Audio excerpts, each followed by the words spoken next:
Ready to defend the digital realm? Cybercrime is escalating and companies need skilled cybersecurity experts. Join Softafreak Group, a top IT company, and kickstart your career with our 16-week online cybersecurity course. Learn from the best. Our course, crafted by expert cybersecurity professionals, gives you hands-on skills with cutting-edge tools like Wireshark, Metasploit, Nmap, Burp Suite, and more. No prior experience? No problem. We guide you every step of the way. Gain real-world experience with your own virtual computer. Practice in a safe, simulated environment, tackling cyber threats, securing networks, and mastering ethical hacking techniques. We don't just teach you skills, we prepare you for success. Our team helps you craft a standout resume and ace your interviews, ensuring you land your dream job in cybersecurity. Don't wait for cyber threats to strike. Become the solution. Enroll in Softafreak Group's 16-week cybersecurity course today and start your journey to a high-paying career. Visit portal.softafreak.net to sign up now. Call for the USA +15029667638 and for Ghana +2332687888884.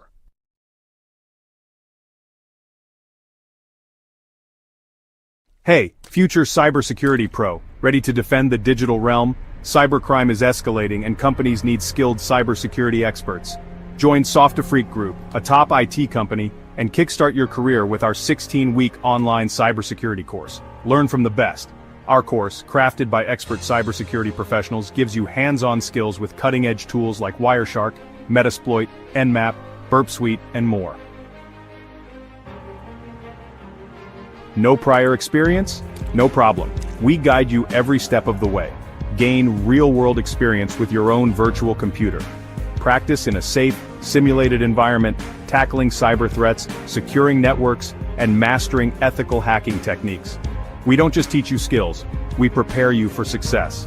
Our team helps you craft a standout resume and ace your interviews, ensuring you land your dream job in cybersecurity.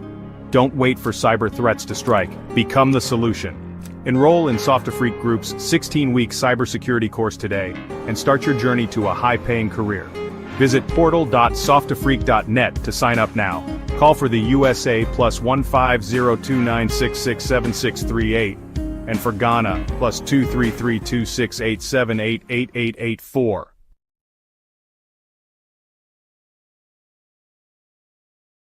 Hey, future cybersecurity pro, ready to defend the digital realm? Cybercrime is escalating and companies need skilled cybersecurity experts.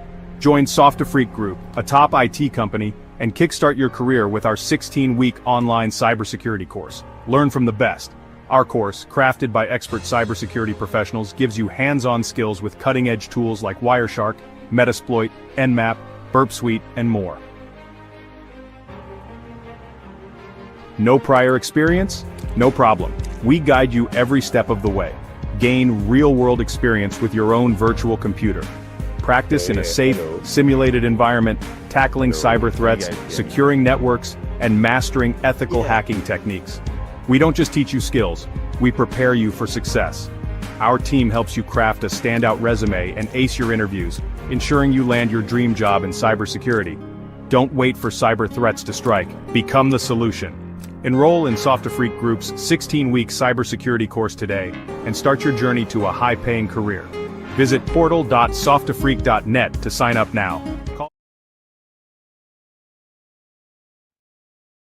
The most advanced thing that we have is not even the tools we put in place. It's not even the budget. It's not even the skill sets of people sitting behind those things. It is the individual.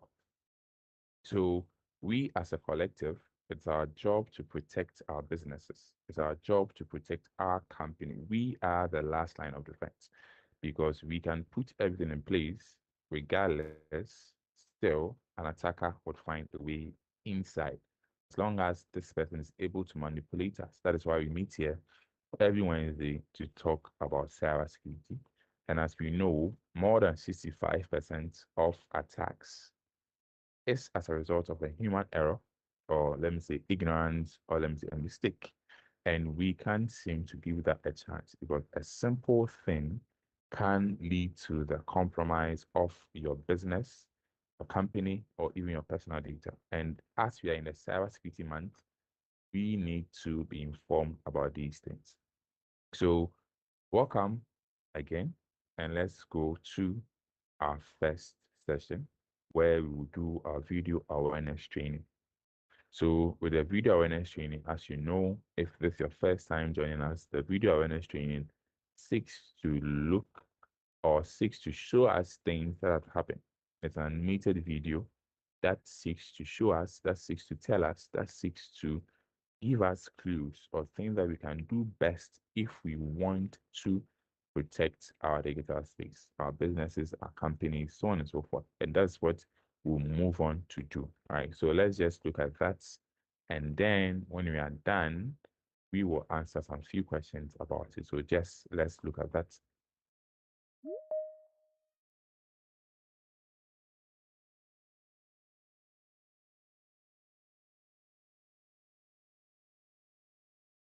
Okay.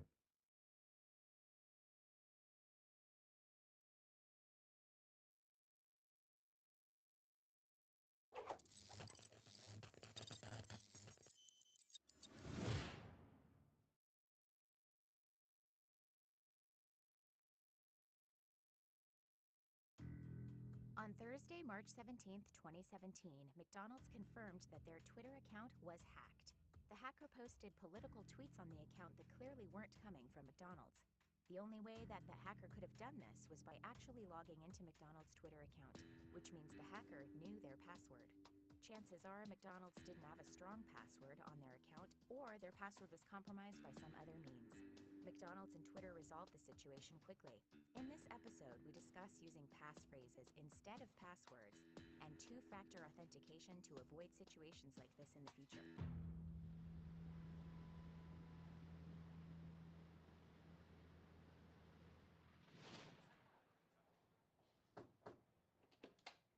Your 3 o'clock is here.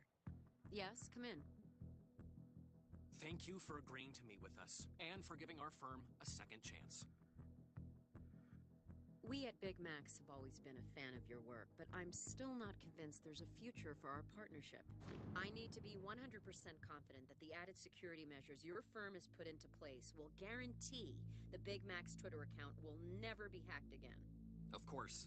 And to help with that, I brought Megan, our Information Security Director, and the newest member of our team. With Megan's help, we determined the weakness exploited in the Big Mac's Twitter hack was due, quite simply, to weak and recycled passwords. Megan? I'm sure we can all relate to how tired we get having to remember passwords throughout the day. As a result, we make mistakes, either by using the same password across multiple sites or by using ones that are overly simple, like the dreaded password 1, for example. Problem is, hackers use software designed to decode people's passwords. So, when you use an overly simple one like password 1, you're essentially making their job easy, allowing them to crack your password in a matter of minutes. To address this, the firm's security policy now requires all its employees to use passphrases instead of passwords. The advantage of passphrases is they afford far greater protection by being long, yet at the same time, easy to remember. How's that possible, you might ask? By using phrases that are relevant to the account or website they're intended for.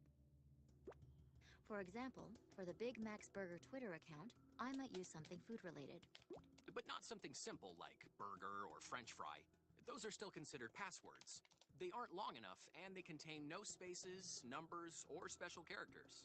Instead, I might use something like Big Mac's 4 burgers, but with a 1 instead of the I, the @ symbol for the A, etc. And the thing about passphrases, spaces are encouraged. At a 14-character minimum, a passphrase such as this would take a hacker 4 trillion years to crack. Can you believe that? That's trillion with a T.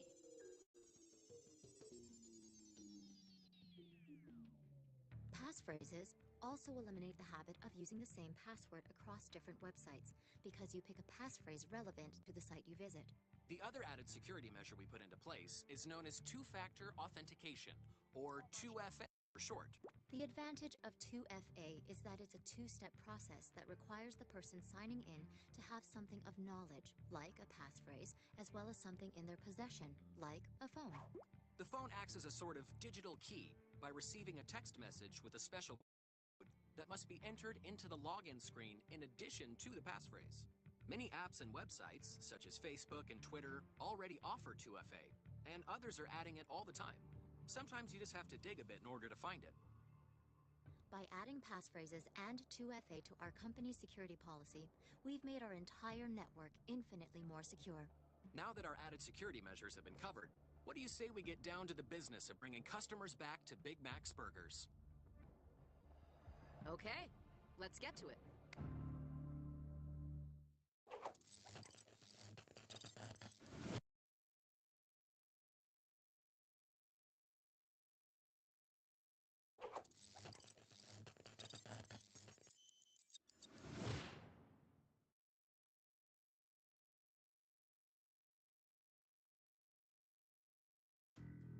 On Thursday, March 17th, 2017, McDonald's confirmed that their Twitter account was hacked.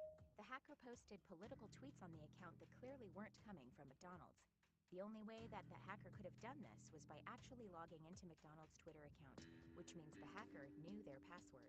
Chances are McDonald's didn't have a strong password on their account, or their password was compromised by some other means. McDonald's and Twitter resolved the situation quickly. In this episode, we discuss using passphrases instead of passwords and two-factor authentication to avoid situations like this in the future.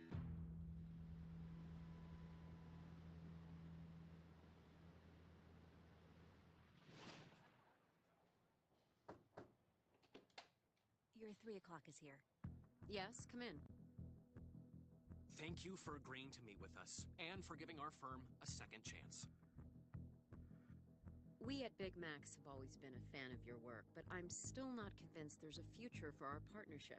I need to be 100% confident that the added security measures your firm has put into place will guarantee the Big Mac's Twitter account will never be hacked again. Of course. And to help with that, I brought Megan, our Information Security Director, and the newest member of our team. With Megan's help, we determined the weakness exploited in the Big Mac's Twitter hack was due, quite simply, to weak and recycled passwords. Megan? I'm sure we can all relate to how tired we get having to remember passwords throughout the day. As a result, we make mistakes, either by using the same password across multiple sites or by using ones that are overly simple, like the dreaded password 1, for example. Problem is, hackers use software designed to decode people's passwords. So, when you use an overly simple one like password 1, you're essentially making their job easy, allowing them to crack your password in a matter of minutes. To address this, the firm's security policy now requires all its employees to use passphrases instead of passwords. The advantage of passphrases is they afford far greater protection by being long, yet at the same time, easy to remember. How's that possible, you might ask? By using phrases that are relevant to the account or website they're intended for. For example, for the Big Mac's Burger Twitter account, I might use something food-related. But not something simple like burger or French fry. Those are still considered passwords. They aren't long enough, and they contain no spaces, numbers, or special characters. Instead, I might use something like Big Mac's 4 burgers, but with a 1 instead of the I, the @ symbol for the A, etc. And the thing about passphrases, spaces are encouraged. At a 14-character minimum, a passphrase such as this would take a hacker 4 trillion years to crack. Can you believe that? That's trillion with a T.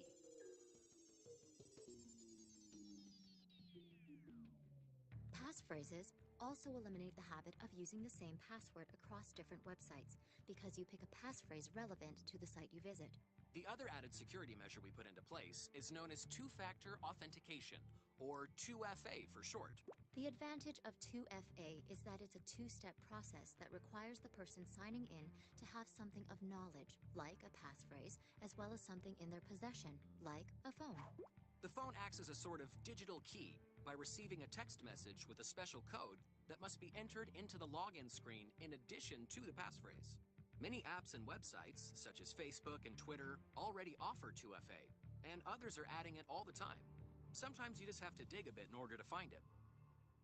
By adding passphrases and 2FA to our company's security policy, we've made our entire network infinitely more secure. Now that our added security measures have been covered, What do you say we get down to the business of bringing customers back to Big Mac's Burgers? Okay, let's get to it.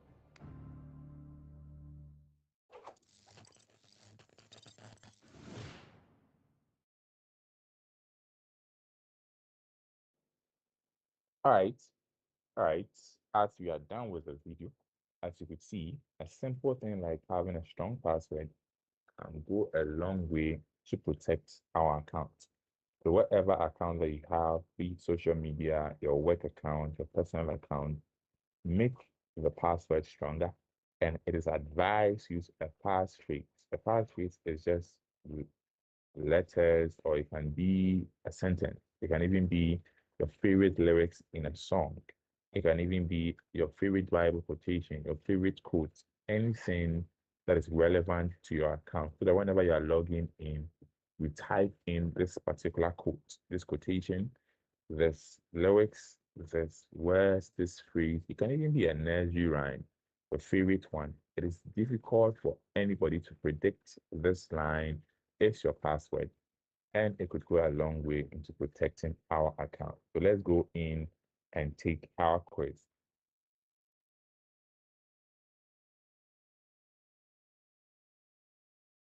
Okay, so this is question number one, true or false for all of them. So I'm reading the question and then you provide me with the answers. This is a simple true or false. And please unmute yourself if you know the answer, or you could just type it in um, the comment section. Okay. All right. Question number one. For added security, you can enable two-factor authentication on many sites that will require both a password and something in your possession like a phone to log in, making it much longer for someone to gain unauthorized access to your account. True or false?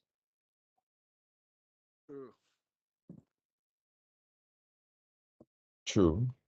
Okay, perfect. Let's do the question number two. You can replace letters in your passphrases with numbers and symbols, like replacing an I with a 1 or an A with an at symbol. This adds complexity to the passphrases without making it difficult to remember. True or false? Okay, so we have two truths. All right, let's go on. In an effort to make hackers software not be able to crack your credentials, it is a good idea to choose passphrases instead of passwords, relating them to a site they are used for to make it easier to remember a different passphrase for each site. True or false?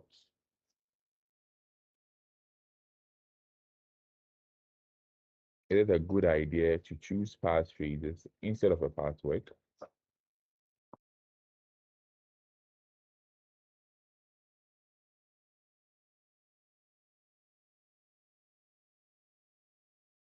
What do you think the answer is to question number three?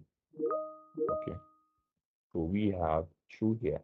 All right, let's look at the last one. Using one password for important websites such as your banking and another for everywhere else is a good idea to ensure your accounts will not be hacked.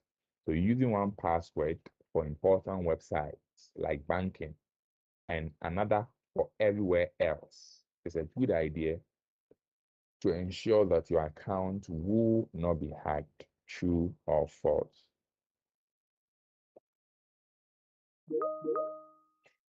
False. Okay.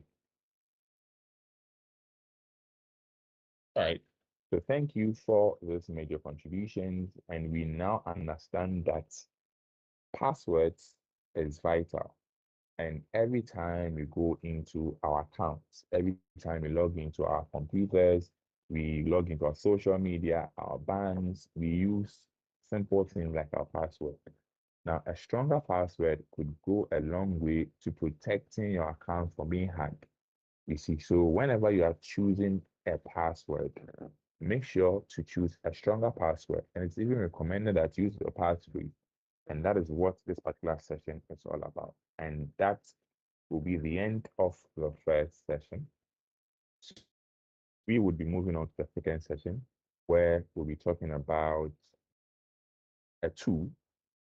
And when I was beginning, I just said that we humans, we are responsible, we are the last line of defense because whatever we put in place, whatever security we put in place would only or might even minimize the risk at the end of the day. But we humans are in charge of everything. So we as a group, cybersecurity is a collective effort. We can't say, oh, we have cybersecurity professionals. We can't say, yes, we have a firewall. You can't say we have an anti-malware tool or an antiviral, so we are good to go. No. We also have a part to play. But we are going to talk about a tool that can minimize the risk. But we also realize that a lot of attacks stem from something called phishing. Now, phishing can be an email, can come in a form of an SMS, can come in a form of a phone call where people will call you to deceive you. The idea is that they would want you to click on a link. The idea is that they'll pretend to be somebody. They'll send you an email and they will say, oh, click here, or go here, or do this, or do that if you want this. Now, phishing comes in different way, and phishing is a typical example of the broader term social engineering. See, so whenever you read online, whenever you hear anything about cybersecurity, you know that phishing is one thing that attackers use a lot, right? So today we are going to talk about a tool called Cisco Umbrella, and this tool, the idea or this tool works by protecting our systems on the DNS level. So in quotes, Cisco Umbrella is also termed as a DNS firewall. You see, now whenever we are visiting any website, let me just make a simple scenario. Whenever you want to go to, let's say, myjoyonline.com, you would type in the domain name, or you type in the website's name or the URL. Let me put it that way. Whenever you type that in, this would go through the DNS. And then the DNS that will translate the name that you've typed in into an IP address, so into an internet protocol address, because every website uses an IP address. Every connection on the internet, you must be identified. These websites also have an identity online, but we don't know that. We only know of their names. So we only know of Facebook.com. We only know of Google.com. But these organizations and these websites also have their own IP address, just like we have. It is this DNS system that will take you there. Now, when we talk about a DNS firewall, not like the actual firewall that we have, like the main firewall that we have, but what this tool do is, this tool is a simple tool that would look at every DNS request. What it means is that anytime somebody wants to go to a website, anytime somebody wants to open a browser, you would pass through this DNS. Now, this particular request would also be routed to this particular Cisco Umbrella. Now, Cisco Umbrella is a cloud-based tool, so everything is in the cloud. All its knowledge, all its feed, it takes it from the cloud, right? Now, when that happens like that, it would check to see this website that you are visiting, is it good? Is it malicious? Does it conform to your policy? With Cisco Umbrella, you could set a policy that would capture anything that your people under that policy are going to. So if, let's say, you create a policy and say that you don't want people to be visiting these websites, you don't want them to be visiting malicious websites, let me say it that way, Cisco Umbrella will do that just for you. So anytime somebody comes in, anytime somebody is visiting any website, Cisco Umbrella will check based on its own intelligence, because Cisco as an organization have their own intelligence feed, or the Cisco Talos. And they pick this feed from there. They have all sort of things that they use to determine whether a website is malicious or not. at the end of the day.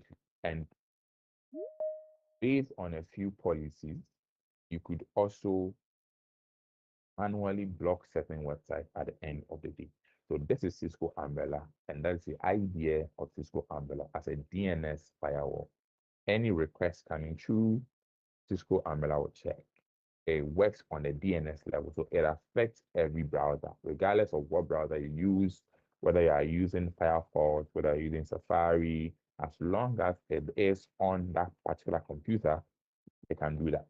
Now, your typical firewalls mostly, or when you say a firewall mostly protects the network. So if you are connected to the network and it's a firewall on the network, the firewall would protect that, right? But with Cisco Umbrella, it works with this tiny software it's called Agent, right? So with Cisco Umbrella, you can install this agent on computers, mobile phones, and other Internet of Things. As long as this little agent or this tiny software is installed on your computers, whenever somebody wants to visit any website, the request will pass through Cisco Umbrella, and Cisco Umbrella will also determine whether they should allow this person to go or not. That is how it works. So whether you are not connected to the network, whether you are using a different network, as long as this particular tool, as long as this particular agent is on your computer and it's running and it's active, you are protected. So you will see that on going to the website, Cisco Umbrella as a DNS firewall becomes your first line of defense. You see, because what malware, most of them, we get them from websites. Whenever an attacker might send you a phishing email, it will come with a link. It might come with, sometimes it comes with malware itself, and sometimes it comes with a link. Now, certain websites that we visit, these websites are malicious, we don't know. This is where we go to stream, to download things for free. All these things are out there, and these websites might have been infected, and we don't know. And Cisco Umbrella becomes your first line of defense. That is the idea, and that's what it is used for. So I'll just take you through how we would set up a policy to protect the computers that will be putting under the policy. That's what it is. And I said that with Cisco Umbrella, you just need what? An agent. We put on those individual computers. So if you're a parent here, you could employ Cisco Umbrella, install it on your kids' computers. You could manually block certain things on their computers. So if you don't want your kids to be visiting certain websites, you don't want them to be going to certain places that might harm them, quote, you don't want them to be there. So you could just employ and use Cisco Umbrella, get this agent on their system, and then create a policy here. And you get to see when they go there. So you get to see whether they will visit those websites. You get to see all the data or everything, the number of sites. This Cisco Umbrella will block everything will be there. And that is just that. Right. So let's just delve deeper into creating a simple policy to protect our computer. And when you use Cisco Umbrella, this is the dashboard. This is what you see. You see it with statistics and so on and so forth. Number of blocks, number of requests, you see everything here. Now, what we are looking for is policy. It is a simple tool, like I said. What we are looking for is policy. So you go there and you want to create a policy, and you want to create a policy to affect your computer. And just that you know, we have the agents already deployed. You see, on certain system that will be using for this short article, right? So with here, you go to all policies like that, and you just go on to create a policy. We are just creating a new policy. I'll explain certain things in here. So at the top here, okay, we have a hands up. All right. Please ask your question before we move ahead. Oh, Is it just me? Because I can't seem to see anything displaying. I okay. can tell that you want to see, want us to see what you are doing on the Cisco umbrella. Oh, now it's coming. Thank you. Sorry about that. All right. Sorry. So once you go in here, this is all policies. So let me just go to overview. When you open Cisco Umbrella, this is your dashboard. It is everything that you see. And then, like I said, we've already deployed this particular agent on computers. The deployment is not even difficult, as you can see. So once you go to deployments, let's say if you want to put this thing on a PC, you go to deployment and looking at what your device fall under. So if it's a simple computer, you just go to roaming computers. And once you go to roaming computers, you just go in there. The idea of roaming computers is that these computers are not stagnant. You move them along, you see. And then you just go in and you just do this. And then you download the package you want to put on, and that is it. You see, or that is how it is. And then you just do that, right? When you are done, you just go into your policies and then you would go to all policies. As simple like that. You go to all policies and then you create a new policy, right? If you create a new policy, which computers you want this policy to affect at the end of the day? So if you are able to deploy them, all those computers will be here. See, you see them here and then you choose. So maybe if this is a business or a company setting, an enterprise setting, maybe you want to create a policy for each individual group that you have. So maybe you want to create a policy for your marketing team. You want to create a different policy. Maybe the website that you block for people in marketing or what you set for people in marketing might be different from what you set for people in, let's say, HR. Because maybe people in HR like to, this is just an example, like to watch sports during company hours. And you can do that. You don't want them to watch sport. So anything sports, you are blocking it. This is an example. But the idea is you could use it to block malicious websites, and you could also use it to manually block certain things that you don't want them to be visiting at the end of the day. So you go in at your computer. So let me say roaming computers, and I want to, let's say, select all of them because all I want this policy to affect all of them at the end of the day. And I want all computers under this particular thing to know that, or for this policy to affect, let me see at the end of the day. So I want to select them and say, okay, I have selected all the computers under here, and we have 10. And I want to go to the next one, and I'll go here. Now, at the end of the day, what do you want this policy to do? So enforce security at the DNS layer, very, very important. Enforce security at the DNS layer, very, very important. You want to also limit content access. So you can see that we are blocking or we are allowing sites based on the contents there. So we have ways where Cisco Umbrella can block website based on the content this website is about, you see. And then you also want to block certain web applications in your policy. And then the last one is you also want to list your own. You also want to add your own lists that you want this policy to affect at the end of the day. So we'll say, okay, we want to do everything. Let's go to next. Right. Now, these are certain things, these are certain controls that Cisco Umbrella would say, do you want to block them or do you want to take them and do you want this policy to affect? So let's say that malware, if a website contains malware, based on Cisco Umbrella's threats, based on Cisco Umbrella's intelligence, let me put it that way, or threat intelligence, do you want these websites to be blocked?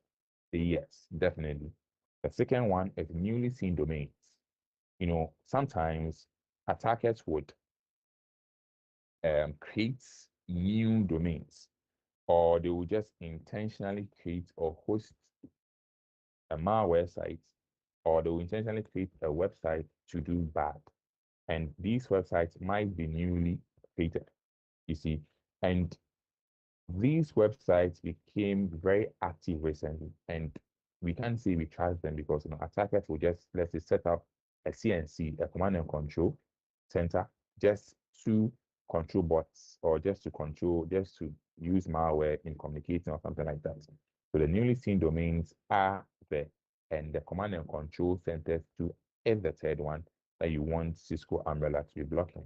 So you could select that one. If you don't want that, fine. Phishing attacks. So fraudulent website that aim to trick people. Do you want this policy to affect them? Yes, we want that. Dynamic DNS systems. The idea of dynamic DNS systems is that some command and control centers have a way of changing its IP address. That is where this comes from. Now, dynamic DNS system is not bad, but certain websites use it to do bad things because with command and control centers, they communicate with an IP address. Let me say it that way.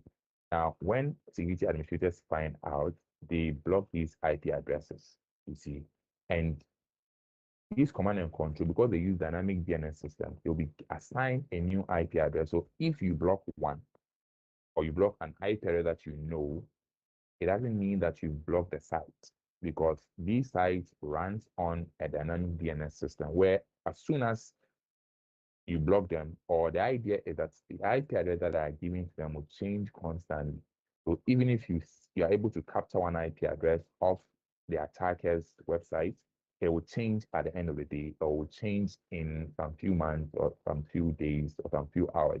And that is what it is. So the dynamic DNS, do you want to block sites that are hosting dynamic DNS content? All those things who are there, potentially harmful domains. You know what this one means. DNS tunneling VPN. So you want to block VPN services that try to hide traffic. You see, because sometimes some VPNs would want to bypass certain policies. So do you want Cisco Umbrella to not allow these things to happen at the end of the day? And then you also have crypto mining, or crypto jacking, where attackers want to hijack people's systems to use their CPU and processing power to secretly mine cryptocurrency. And you don't want that, or you don't want these sites that like to do that. You say, yes, I don't want any of them. And depending on the security that you want, and depending on the organization or the group that you are setting this policy for, you will just select any of them that you want. So you could edit it and say, okay, cool. Let's click on the next one. The next one is content, because when we're starting, we said we want Cisco Umbrella to block based on content. So these are certain content here. So Cisco Umbrella has categorized this content into 3 parts. So high means there are a lot of content groups under moderate, low, So any website that falls under these content groups, it will be blocked. So adults, alcohol, dating. This is Cisco Umbrella grouping them under high. Moderate will reduce the number. Low will reduce the number, but you can also customize the categories. Personally customize the categories. So you could say adults, cannabis, you could say, these things. You could just manually edit your own thing, you see, and that will be what is there. And you go to next. Go to next, right? And then these are web applications. So if there are certain web apps, there are certain things online, we don't want these people under the policy. We want to block them. You could go inside and select them. Cisco Umbrella will give you some, not all of them, but it will give you some web applications online. So if it's about travel, you could just go in there and block them. Airbnb, these are all web applications online, and anything Airbnb, Google Maps, anything would be blocked on this system. And that's the idea, and that's what it is, all right? And then you click on whatever you want, and you go to next. And this is where you manually add your list. See, so if you personally have certain websites in mind, and you want to block these websites, so let's say gambling website, you don't want your people under to visit gambling website that or you personally want. It can be anything else. It can be an adult website. It can even be social media. It can be anything. You would manually add it here in a list. So when you go to create a new list, Mostly the idea is that Cisco Umbrella wants you to put your manual list in a folder. So you have to name this list. So what is your list? Okay, I want my list to be maybe personal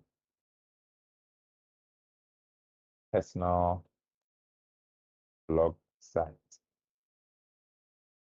right? And then the destination is blog. This is where I enter the website manually. So let's say I want to blog www. maybe sportybet.com like this, right? And I'll say add. I want to block. If you have a list, you could upload your list. But if you want to manually enter, you could do that and you type in any other thing. So let's say www. Let's say Amazon. Let me use Amazon.com and do add. And the last one, I'll just do www.football.com right here. And I'll just do add.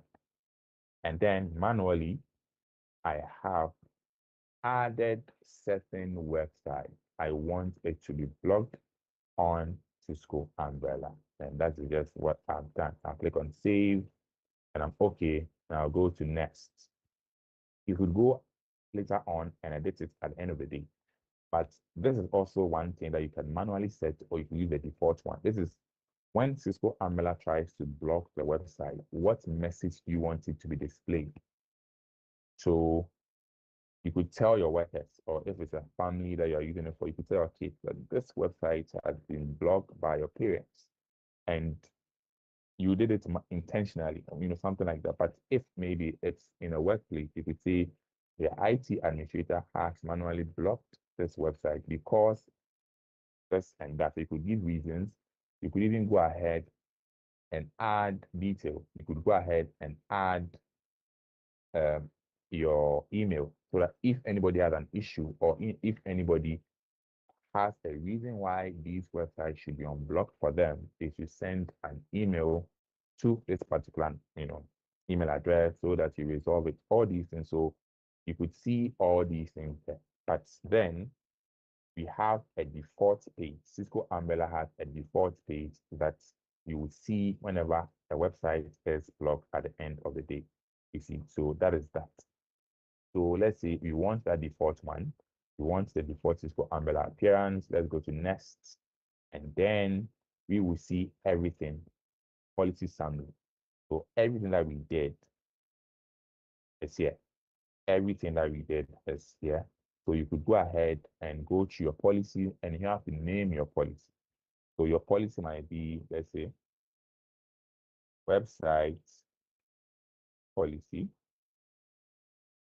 for new computers. Let me just do this.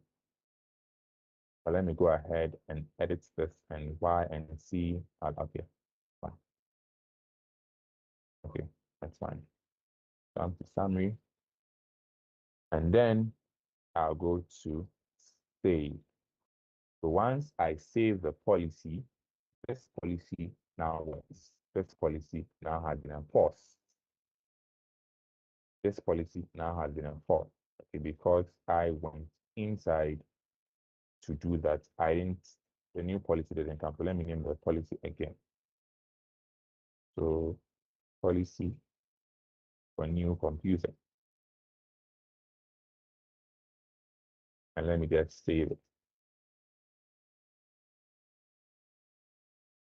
So now I have policy for new computers that affects 9 or 10 different computers. So this is how to create a simple policy in Cisco Umbrella.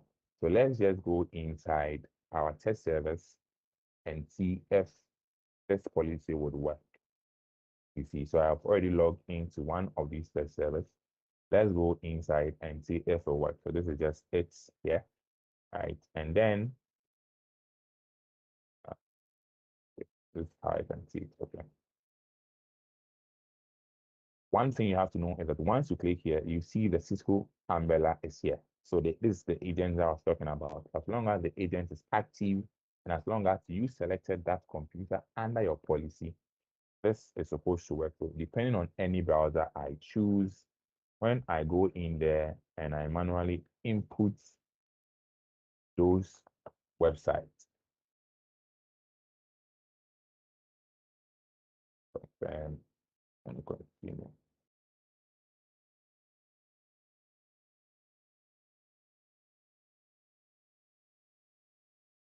Okay, let me just do anyone and let me just do www.40bets.com like that.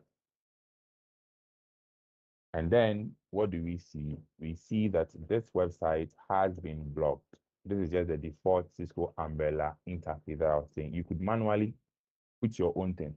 You could put a logo, you could put a picture, you could put anything as a display message that this website has been blocked because of certain things. You see, so it says that sorry, SportyBet has been blocked by your network administrator, and you could go ahead and even add your email address or something like that, so that if there's a reason why they should be visiting these websites, they can go on and send you an email giving you a reason, then you do that. This is Cisco Umbrella in a nutshell, a DNS firewall or security at the DNS level, being the first line of defense to protect people from going to certain websites. So this is just how it is. It's a simple tool that we can use, and this is where I will end this particular demonstration. So any questions, please, before we take our announcement?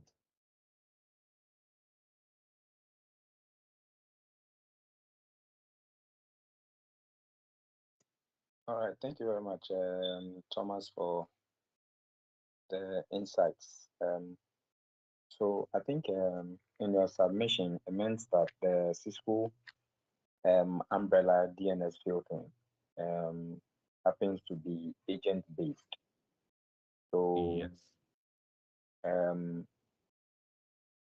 what would be your advice to an institution that has already been set up, systems are running, some remote, and you need to deploy these agents because so long as it's an agent, it means that it needs to be installed before it can actually take effect. So what would be your advice for systems that have actually been deployed and are running remotely? How can you get this solution to be installed on such system? Okay, right. Now, when you actually go into Cisco Umbrella, right, let me see that there's a way where when you go to the deployment, there's a way where you could start the deployment or you could deploy it at domains on the domain level. You could deploy it at the internal networks. You could deploy it on Active Directory or the Active Directory system of this particular system or this computer or whatever, or you could go to the domain, or you could look at the domain. You see, so if every particular system is on this particular domain, there's a way where you could deploy Cisco Umbrella on that particular domain.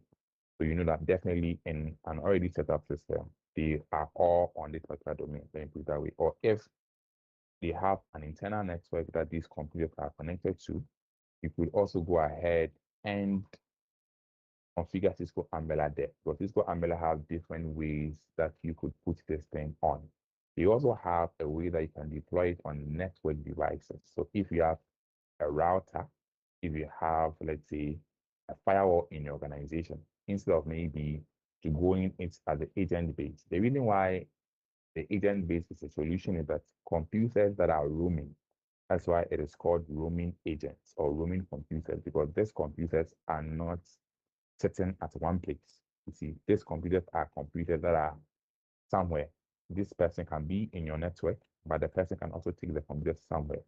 That is the idea of roaming computers. Computers are not stagnant. So what we use are, let's say, just roaming computers as an example. But when you go into the documentation side, you will see how you could deploy it on network devices, how you could deploy it on even your network as a whole, how you could deploy it on an Active Directory, on a domain, on this and that. And all these things, I believe, are under the documentation aspect of that. And I think Cisco Umbrella is a simple tool. So they will help you be able to definitely set it up on your network. See, and that is just one thing about that. So with already established systems, roaming computers is an option. The network itself is also an option. Network devices will also be an option. If they have other things that you want to deploy on, it also is an option. So Cisco Umbrella will give you different places where you could set up this DNS filtering and it will still work without any issue, right?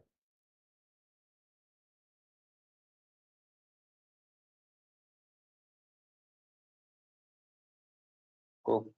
All right.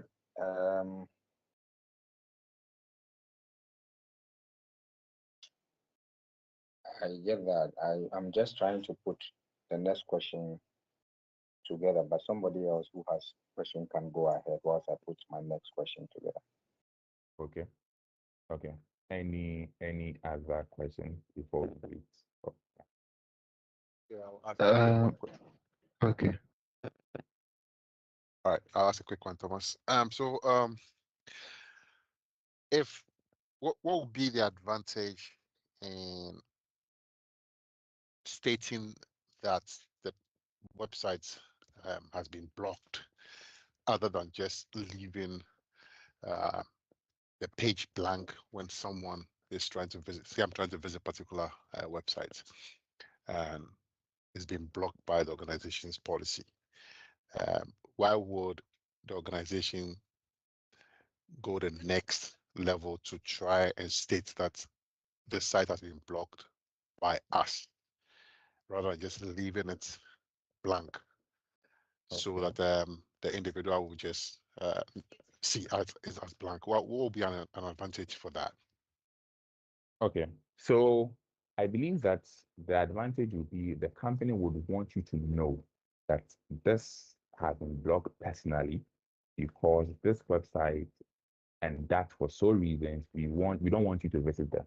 So as you see that you realize, okay, it's not right for me to go to this website and I shouldn't be there, because if you leave it blank, people might find a way around it. People might actually try use other phones, might try to use personal things to see what's happening. Okay, but if you make it a message, this person would then know that the advantage or what you wanted to do is to protect them. And the reason why you did that is to protect them, and also because maybe you explain, okay, this website is malicious, this website is phishing, this website is that, and this person would know that at the end of the day, it is for protection, not because you just wanted to block the site and you just don't want them to go there. So I think that would be a major advantage to that.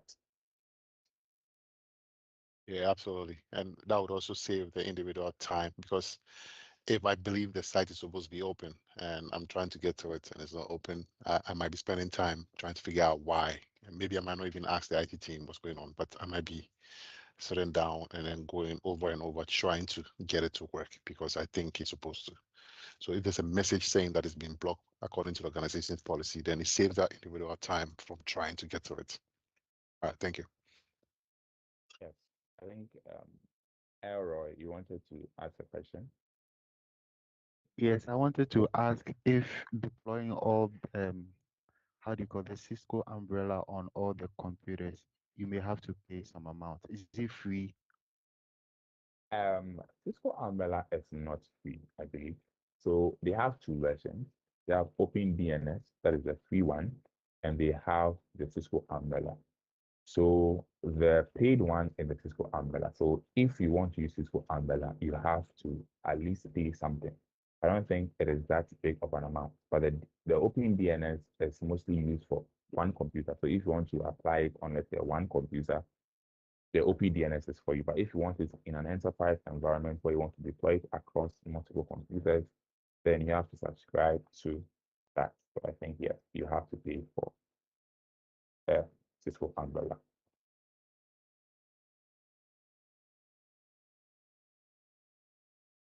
Any last question before we end.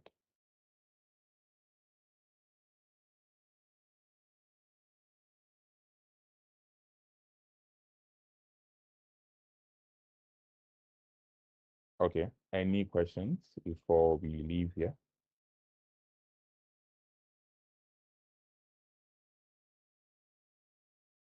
Okay, all right. So if there are no questions, then we'll end this particular session and we'll meet again next week, Wednesday, same time, simply. And just that you know, I said cybersecurity is a collective effort. Wherever you are watching us from, well, as long as you are interested in cybersecurity, as long as you want to do cybersecurity, just send us a message. Just look at us. We will be here to guide you in becoming a cybersecurity expert.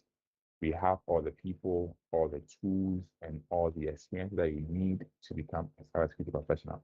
Last time that I checked, the world needs 1.4 million cybersecurity experts because a lot of companies are moving digitally. Cloud is becoming big, AI is becoming big. We need people to safeguard people's data. So you can also be a cybersecurity professional. You just don't need to have a lot of knowledge in IT. You just have to have the energy, the commitment to do that, and we would help you become a cybersecurity professional. So, Software Suite is the company behind this particular seminar, and we offer a cybersecurity class course where you can be a cybersecurity professional. So, just send us a message, go to our website or social media, just send us a message, and we'll be there to guide you at the end of the day. Thank you guys for joining us, and we'll meet next week Wednesday. Same time, same link, same place. Bye bye. Thank you, Thomas. Bye.